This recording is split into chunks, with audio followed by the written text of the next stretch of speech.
I used to believe that choosing the cheapest item on the shelf automatically made me a careful, responsible shopper. Every time I found a bargain, I felt as though I had won a small victory. A $2 package instead of a $5 one, a discount household product instead of the name brand version, a stack of inexpensive supplies that seemed harmless because each item cost so little. But after years of shopping this way, I finally noticed something uncomfortable. Many of the cheapest things in my home were not saving me money at all. They were quietly costing me more. They broke sooner, wore out faster, created more waste, and forced me to return to the store again and again. Sometimes I bought the same cheap item 3 or 4 times before realizing that one reliable version would have cost less. The low price made me feel frugal in the moment, but the constant replacements were draining my budget over time. I began noticing this pattern after looking through several months of grocery and household receipts.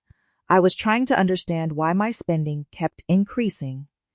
Even though I rarely bought anything expensive, there were no luxury purchases, no designer clothes, and no extravagant shopping trips, just dozens of small items that seemed affordable.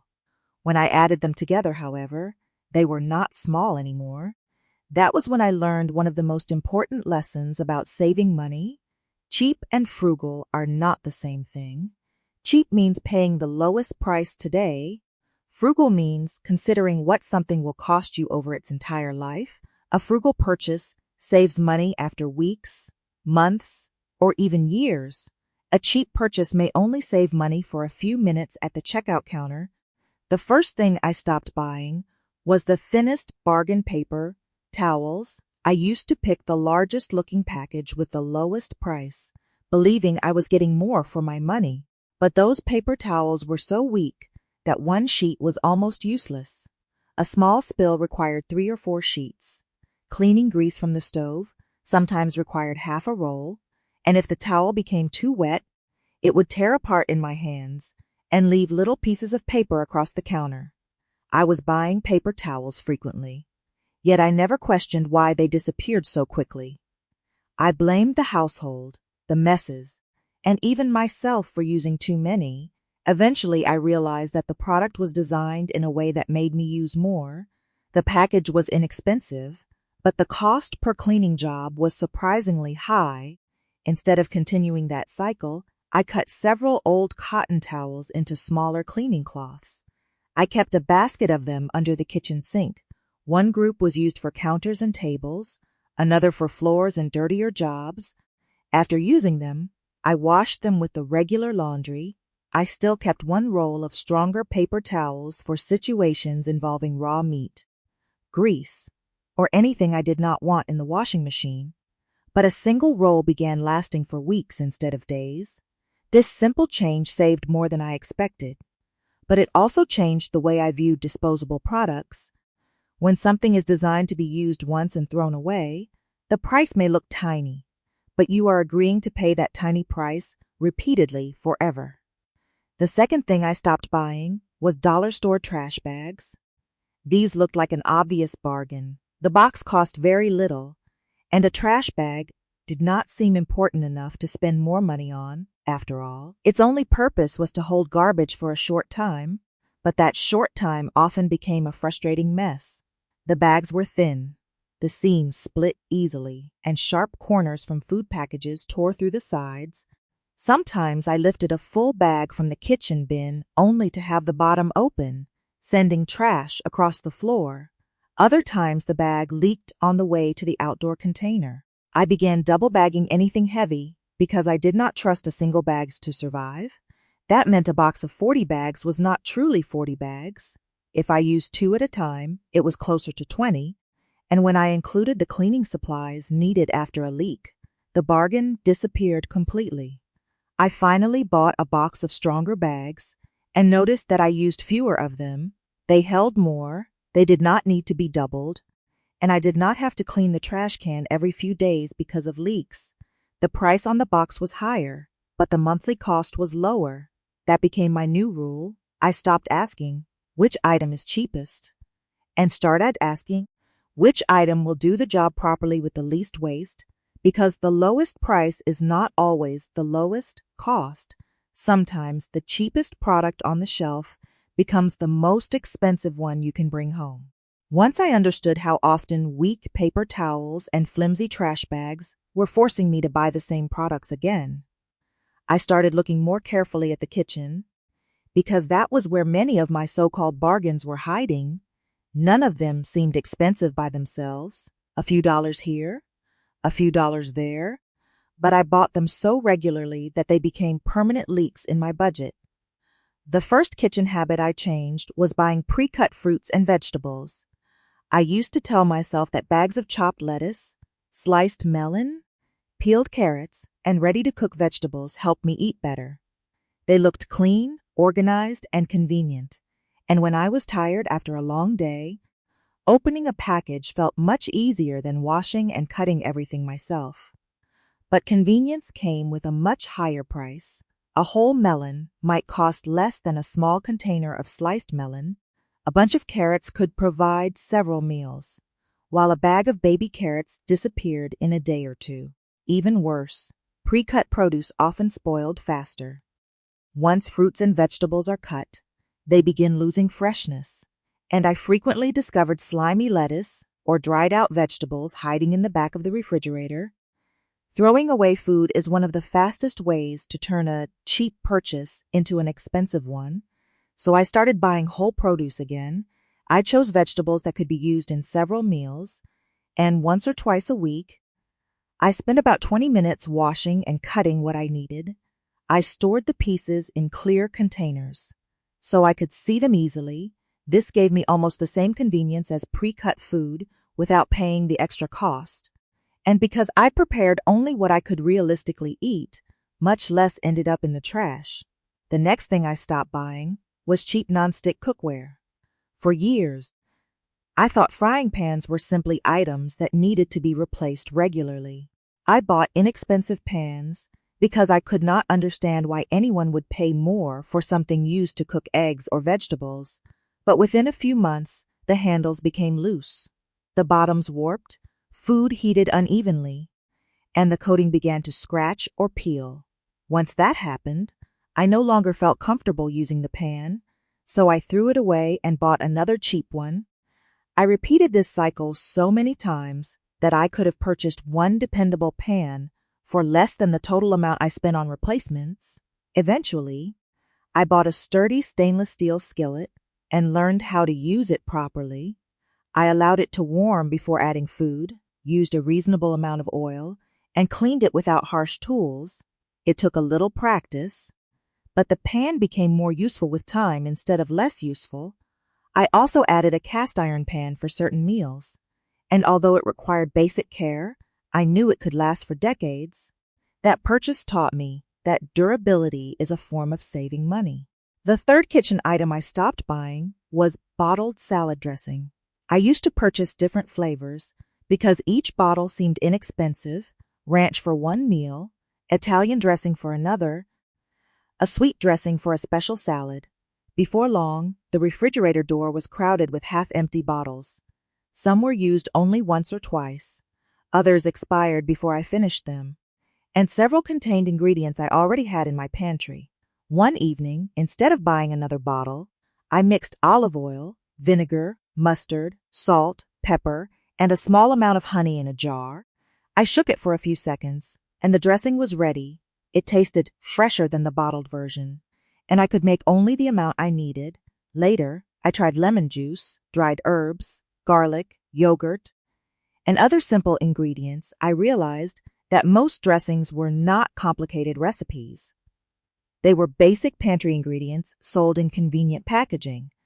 This did not mean I had to make everything from scratch, but it helped me recognize when I was paying mostly for a bottle, a label, and a few seconds of convenience. The kitchen became one of the easiest places to reduce spending once I stopped thinking only about the price of an individual item. Pre-cut produce cost more and spoiled faster.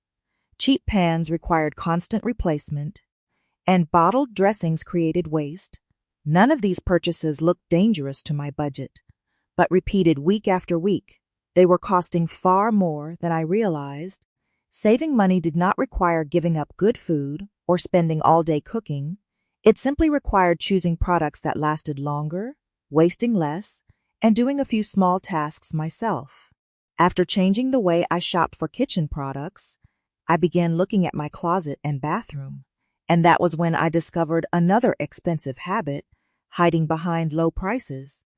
I had been buying things because they were affordable enough to purchase without thinking. A $10 pair of shoes, a discounted shirt, a package of disposable razors. None of these purchases felt serious, but because they wore out quickly, I kept buying them again and again. The first thing I stopped buying was very cheap shoes. I used to believe that shoes were all basically the same, and as long as they looked acceptable and fit my feet, there was no reason to pay more. I would find a pair on sale, wear them for a few months, and then notice the soles becoming thin, the inside lining tearing, or the heel beginning to separate. Sometimes they looked fine on the outside, but offered so little support that my feet hurt by the end of the day. I would tell myself that I had simply worn them out.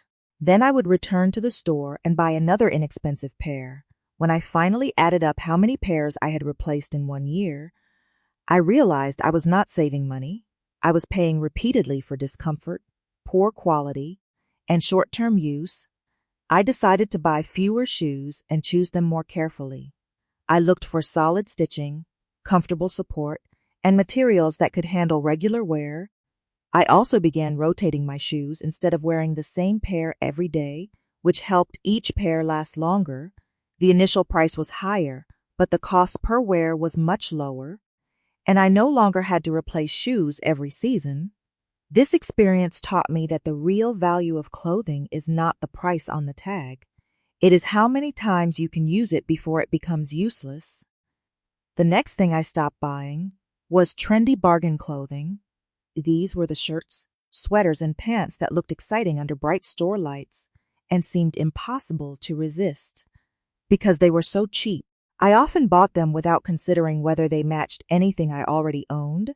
Sometimes the fabric shrank after one wash, seams twisted, buttons fell off, or the shape changed completely. Other pieces survived physically, but went out of style so quickly that I stopped wearing them.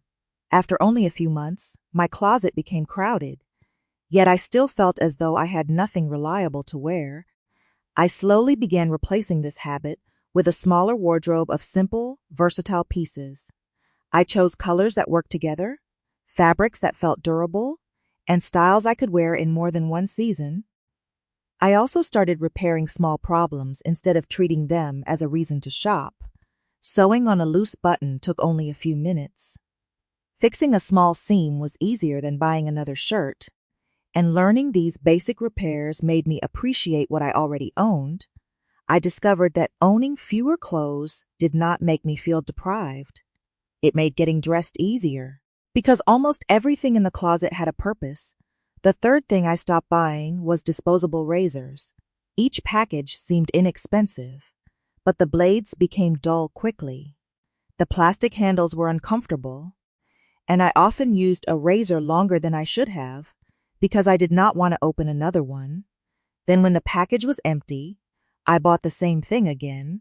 It was a constant cycle of purchasing and throwing away.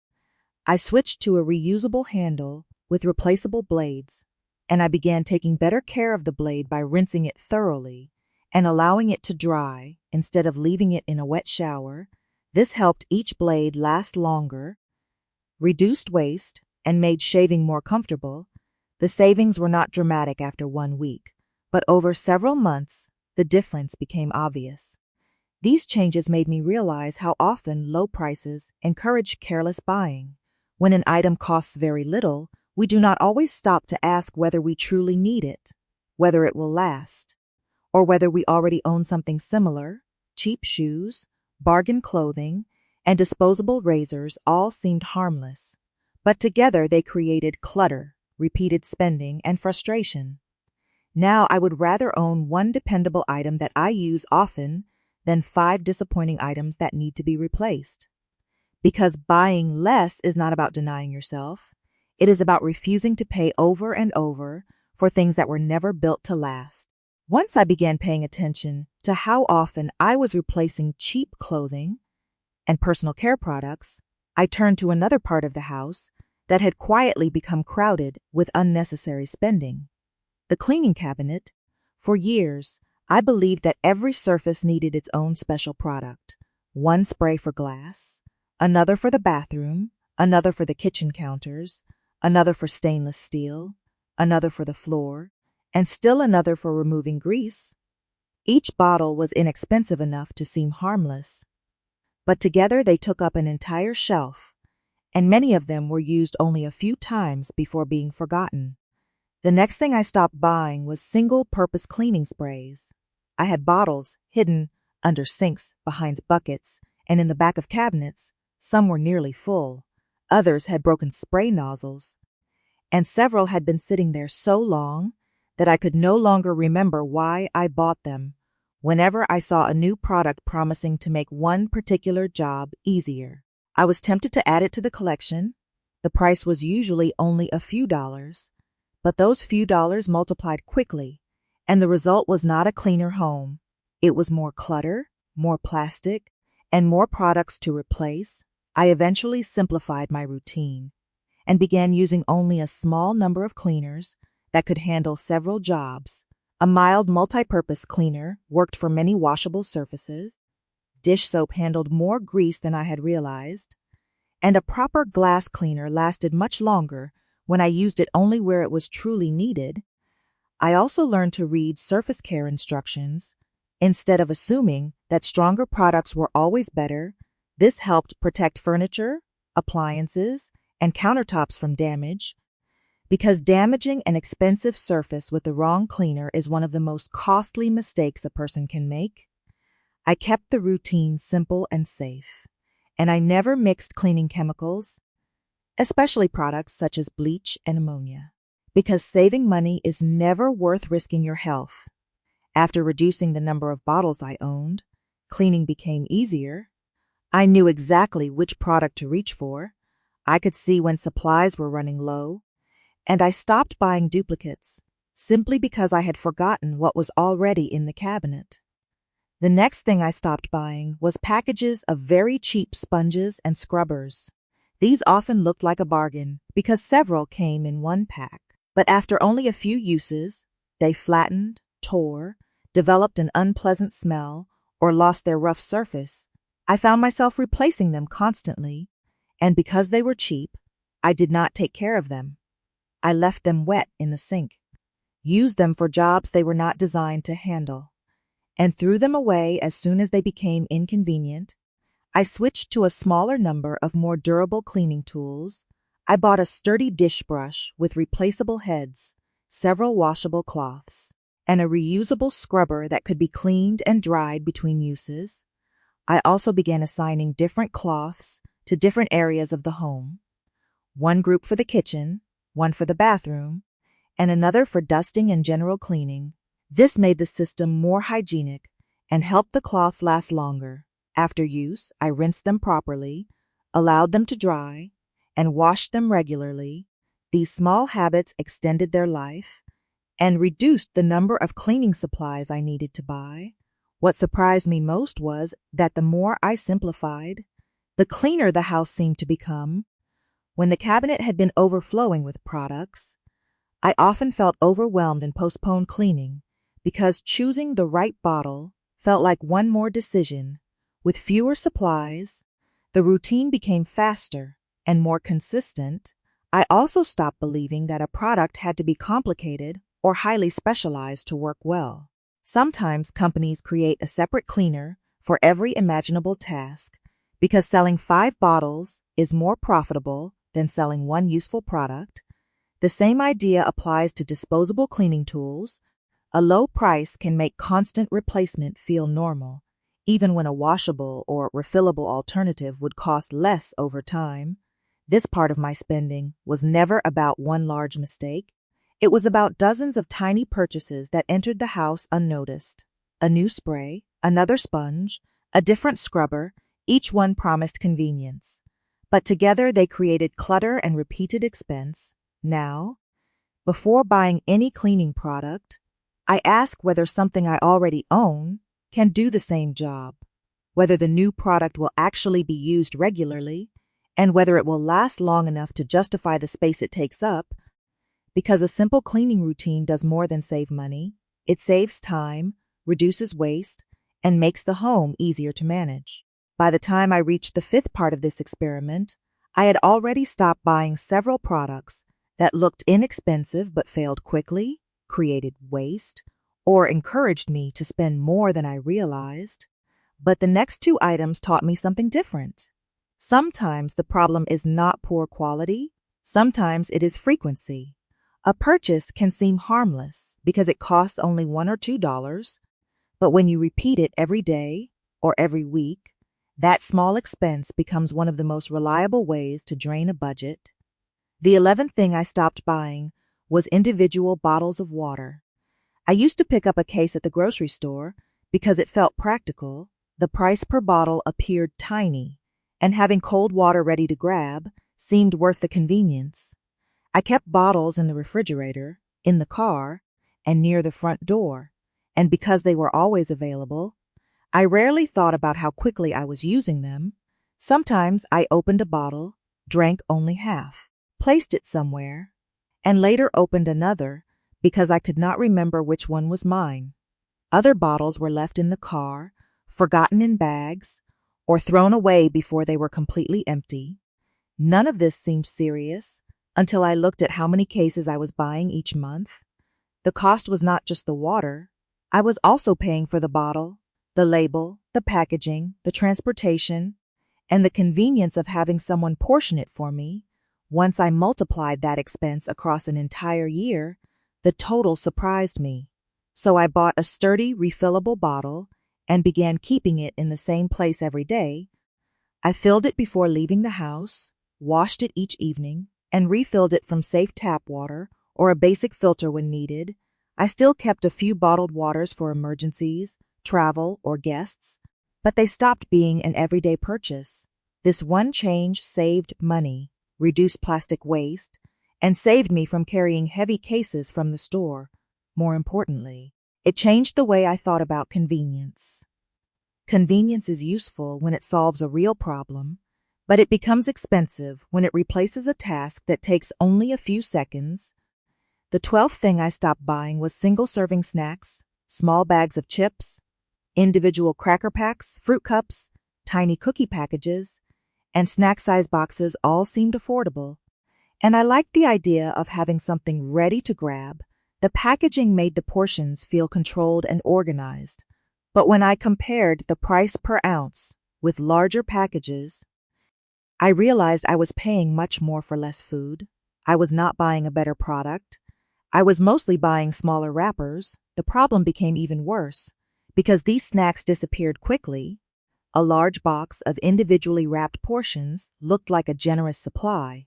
But after several days, the box was empty and I was back at the store. I started buying larger bags or containers and dividing the food at home. I used small reusable containers for crackers, nuts, popcorn, dried fruit, and other snacks. This took only a few minutes after shopping, and it gave me the same convenience during the week. I could still grab a portion quickly, but I was no longer paying a premium for every individual package. I also became more aware of how much food I actually had. When snacks were hidden inside dozens of wrappers, it was easy to eat them without noticing, but when I portioned them myself, I could see how long the supply was meant to last. This helped reduce both overspending and mindless eating. I did not stop buying every single convenience food. There are times when individually packaged items are useful, especially for travel, school, medical needs, or busy days. But I stopped treating them as the normal way to shop. I began asking whether the convenience was worth the extra cost, and most of the time, it was not. Bottled water and single-serving snacks taught me that small purchases deserve serious attention. Large expenses are easy to notice because they feel painful immediately, but tiny repeated purchases are quieter. They slip into the cart, disappear quickly, and return the following week. That is why they can be so dangerous to a budget.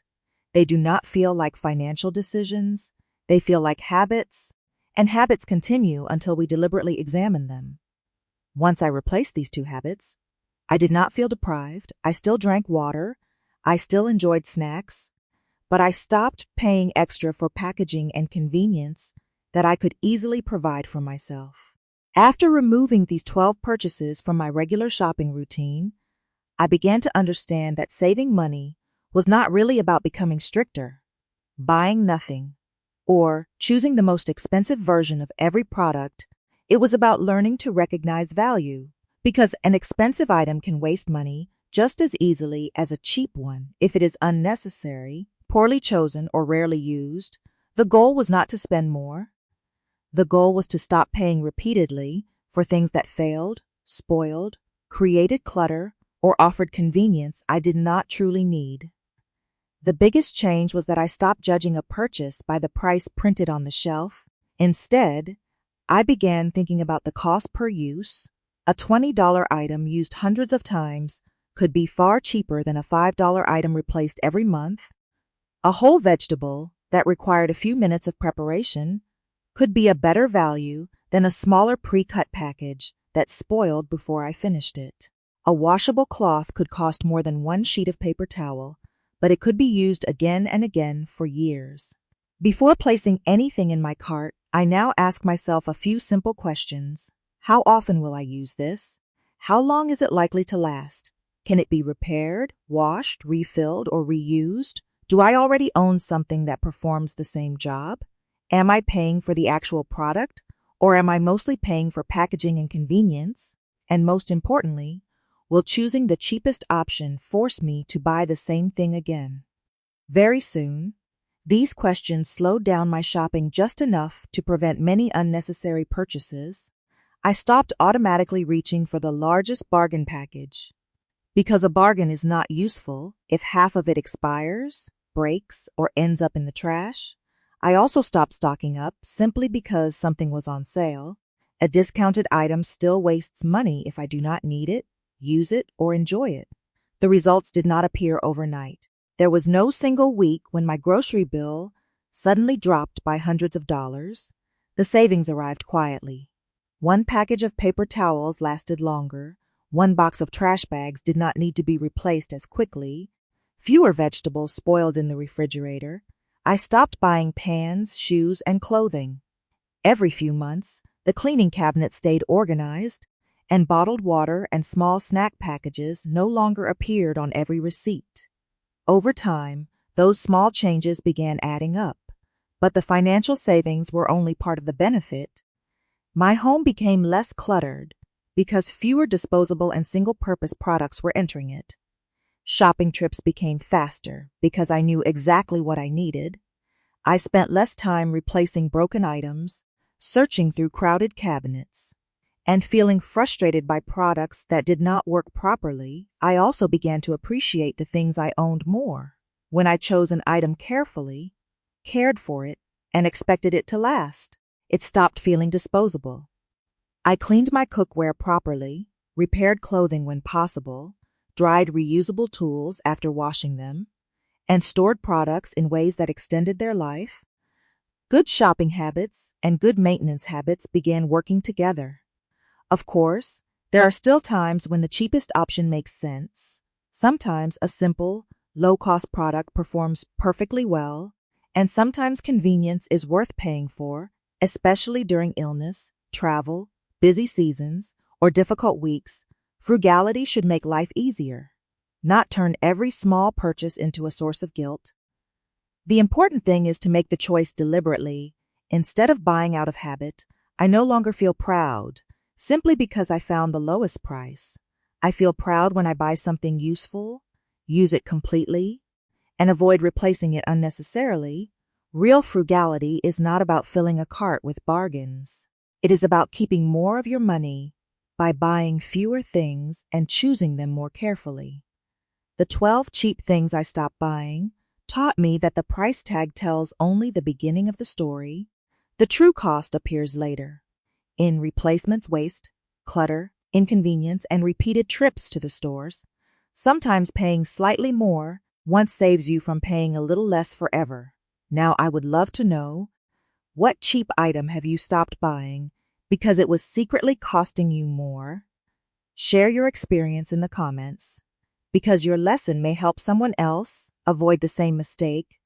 And if you enjoy practical ways to save money, reduce waste, and live more intentionally after 50, please like this video and subscribe for more simple living ideas that can make a real difference.